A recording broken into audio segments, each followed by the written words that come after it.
औज़ुबिल्लाहिमिनश्शैतानिर्रजीम बिस्मिल्लाहिर्रहमानिर्रहीम। आज हम माड़ी सफ्तर शाह में आए हुए हैं। ये माड़ी सफ्तर शाह हज़रत सैयद नजमुद्दीन बाबा रहमतुल्लाह अलैह इब्न मियां मसूद बाबा रहमतुल्लाह अलैह इब्न अब्दुल वहाब बाबा रहमतुल्लाह अलैह इब्न मुस्तफ़ा बाबा रहमतुल्लाह अलैह और इब्न सैयद अली तिरमिज़ी पीर बाबा रहमतुल्लाह अलैह का इलाका है।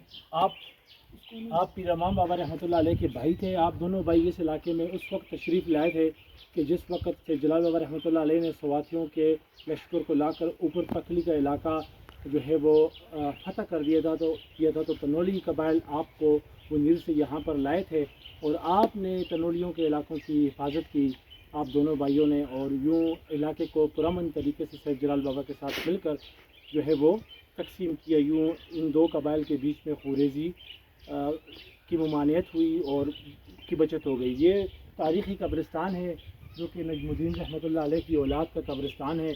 ये हम उनके पोते फ़र्रुख़ बाबा रहमतुल्लाह अलैह के मज़ार के ऊपर खड़े हैं और बाकी आप इस कब्रिस्तान की वुसअत का अंदाज़ा लगा सकते हैं। जगह जगह उनकी नस्ल की जो है वो ज़ियारतें हैं, आप देख सकते हैं। वो वहाँ पर मज़ारात हैं और वो सामने मज़ारात देख सकते हैं, बड़ी बड़ी माशाअल्लाह कब्रें हैं और ये भरा हुआ है ये कब्रिस्तान उनकी जो है वो औलाद की ज़ियारतों से और कबूर से। बहुत सी कबूर पे कोई निशानी नहीं है, तो ये भी एक चीज़ थी कि निशानी लगानी चाहिए ताकि पता चले कौन सी कब्र उनके बेटे की है, कौन से पोते की है। आपकी बहुत से बेटे थे, 7 या 8 बेटे थे आपके नजमुद्दीन रहमतुल्लाह अलैह के, तो यही उनका इलाका है, बुनियादी इलाका यही है। आपकी औलाद जो है वो हरीपुर तक फैली हुई है, तनावल के मुख्तलिफ़ इलाकों में भी आबाद है।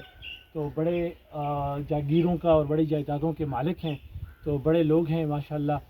और ये इलाका भी अल्लाह पाक ने आपकी औलाद को आपको अता किया था और ये बड़ा तारीख़ी गाँव है जहाँ पर हम आए थे। अस्सलाम।